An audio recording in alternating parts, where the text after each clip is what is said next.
As most of you know, I love me some NBA, but I love the NFL more. Thank you, NFL, for opening weekend. Going back to Thursday night, my Cowboys lost, but what a game it was. Astonishing finish. Wait, CeeDee Lamb dropped 4 passes, or my Cowboys would have won. Followed by the capper tonight. We still haven't had Monday night, but the Sunday night game was the greatest display of combined team playmaking I've ever seen on one NFL field. And I've seen a lot of ball in my life. But the playmaking up and down the field, right, left, right, play here. I'm almost speechless, but I'm not. Baltimore made a statement tonight, a blood statement, a revenge statement of, we are the best team by far. And we are showing you on the Solo Sunday night stage just how dominant we're going to be this year. That's what happened all the way to about the 9-minute mark of the fourth quarter, because Baltimore had flexed, had just flat out flashed dominance. I still think they're the best team. But there's a glitch. Their 2 stars were flat out astonishingly dominant, all the way up to 40-25. I tweeted at one point, Lamar made a run. It was just astonishing. Followed by a second Derrick Henry breakaway touchdown run that was just flat out astonishing. And once again, I tweeted that before last season, Derrick Henry, who has a off-season home in Dallas, Texas, that he wanted to make a season-long home, campaigned to be a Dallas Cowboy. And Jerry Jones said he was not interested. And tonight, for much of the night, Derrick Henry, he looked bigger and faster than ever than I've ever seen him. 2 long breakaway runs, stiff arm, crushing people with his hips. Boom, boom, boom. And Lamar continues to amaze me with how fast and powerful he runs. He could still just throw darts, pressurized darts. And it's 40-25. They have hung 40 on Buffalo at Buffalo on opening Sunday night. It's over, man. Buffalo just looked overmatched. The Ravens had the football with, it was because it was 40-25. It wasn't 30-15, but it was still only a 2-score game, but still it felt like a 4-score game because it was 40. 40 points in 3 quarters? What? Just a little over 3 quarters. So Baltimore's got the ball back, and all they need to do is kill some more clock, or for that matter, go make it 47-25, which I thought they were preparing to do. And Derrick Henry took a handoff from Lamar and just got crushed in the hole. Well, that hadn't happened all night. The Buffalo defense just wasn't going to say no mas. They crushed him. They stoned him in the hole. Stonewalled him cold. -1, Derrick Henry. Then there was a false start, and Lamar completed the 3rd down pass, but it just wasn't far enough, and all of a sudden it's a punt. Okay, no big deal. No big deal. I'm getting ready for Arena Gridiron tomorrow. I'm doing my notes. By the way, we're on 2:30 Eastern to 4:30 Eastern. It's the hottest show on digital. It's YouTube. Just go to The Arena YouTube page. Subscribe now because it's just crazy hot, entertaining, enlightening. I've never been a part of anything so crazy great as this. So they have to punt, and I'm thinking, oh, no big deal. And Buffalo, boom, boom, boom. Josh wouldn't quit. The Buffalo fans quit, which shocked me. A bunch of fans went home at this point. A bunch. I don't know, maybe a fourth of the stadium was gone. And Josh goes boom, boom, boom, and touchdown, and they just kicked the point because that made it 40-32. Okay? Still just a one-score game. They need the 6 plus the 2 point. And then Lamar opens up the next series. He runs for 13. He just looks unstoppable, untackleable. I thought, here they go. They're just going to slam the door in Buffalo, on Buffalo, slam it right on their fingers that they're grasping with. And here comes Derrick Henry again on his second to last carry of the night.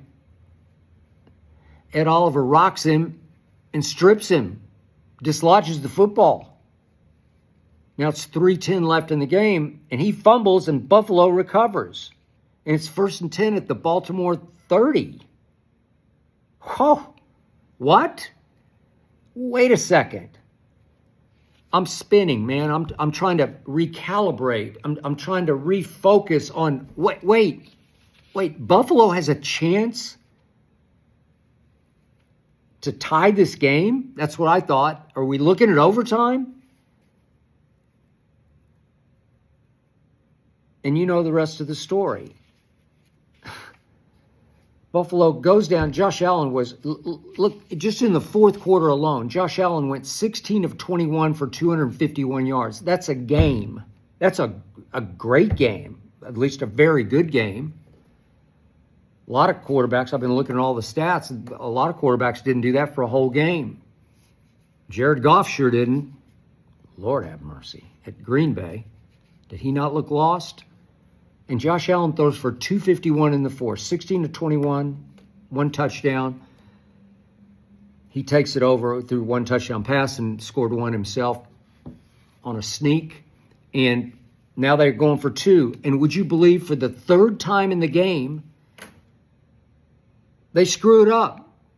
Josh screwed it up twice, and Keon Coleman ran off, out of the back line of the end zone, ran out of bounds, and came back in and caught one from Josh.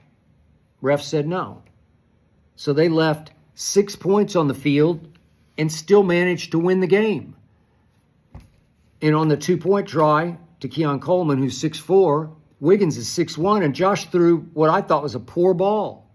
It's too flat. He didn't get it up. Keon Coleman can sky. And he gave Wiggins a chance. It was kind of a bad idea. Wiggins just on him, unless you're going to lob it up high and give your 6'4" guy a chance to just high jump it. He didn't. And I thought, well, that's that. No, it wasn't. Because they stopped Lamar and company again.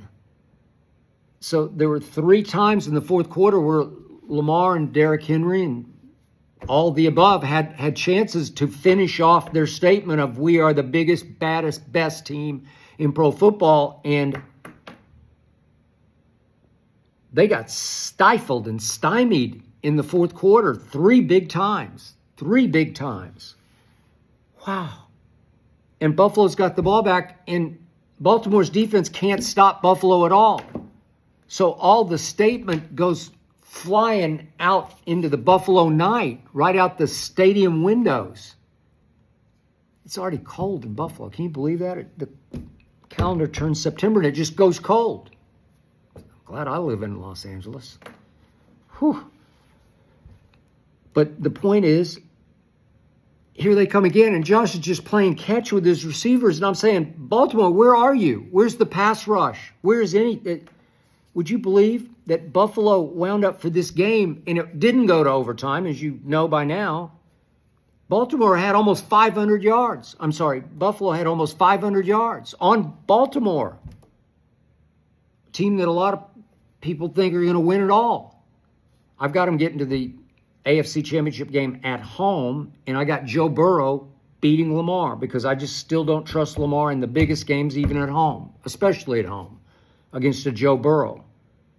I know Cincinnati barely won today, but they did. They're notoriously slow starters. They won by the skin of their teeth, whatever that means. I don't even know what that means, but I do know what it means. You know what it means. By the skin of their teeth, they won by a point at Cleveland, and I stood up and gave them a standing ovation. They won a game. I know Joe got rocked by Myles Garrett, but he's a tough kid, man. And yet, I don't know about Baltimore now because that gave me big pause that fourth quarter. And then I looked at these numbers, and it's 497 total yards for Buffalo to 432 for Baltimore. Where's the defense? Where's the pass rush? Where's the secondary? Where's anything? I know Roquan Smith had a bunch of tackles, but I don't remember any of them. They're like grab-ass tackles down the field. I don't remember any statements made. So while their two-headed monster made a statement for 3+ quarters, their defense got blown off the field. When all is said and done, they gave up 41 points. Buffalo obviously just moved it right down. Then Matt Prater, I think he's like, is he 65? He might be past 60. He might be 66. I remember him kicking field goals for Tim Tebow. He's still kicking because they need an emergency kicker, and he walked right in out of nowhere. He was in Arizona and nailed the little chip shot field goal to win it. It's 41-40 Buffalo. And my respect goes through the roof out here in Los Angeles for Josh Allen. I've always wondered about him in these biggest moments, but not in that moment. Man, that was spectacular playmaking at the highest of NFL levels. But what is just sticking in my craw is I said on Arena Gridiron on Friday that Baltimore has the best team and a top, you can argue this all day and all night, top 5 quarterback, 5-4-3 maybe, whatever you like. But you got Derrick Henry and Lamar Jackson, and the culture, play like a Raven, the purple culture. And I just said they're going to win this game. Everybody said it. And I wrapped up the discussion on Arena Gridiron. I said, everybody, all 5 of us, including our moderator, Kinsey, picked Baltimore. And I said, that's it, Buffalo's going to win. Isn't it always that way? And Josh Allen, so did the Buffalo defense, just showed me something. And the Baltimore Ravens made fine in the end, this opening statement, we are flawed. That's what they screamed out loud on national TV. Maybe a lot of people turned it off and went to sleep. We are flawed. Play like a flawed Raven, because that's what they did. Hats off to Josh Allen. And condolences to the Ravens, because after making a Super Bowl statement, all they showed me in the fourth quarter was they got a long, long way to go.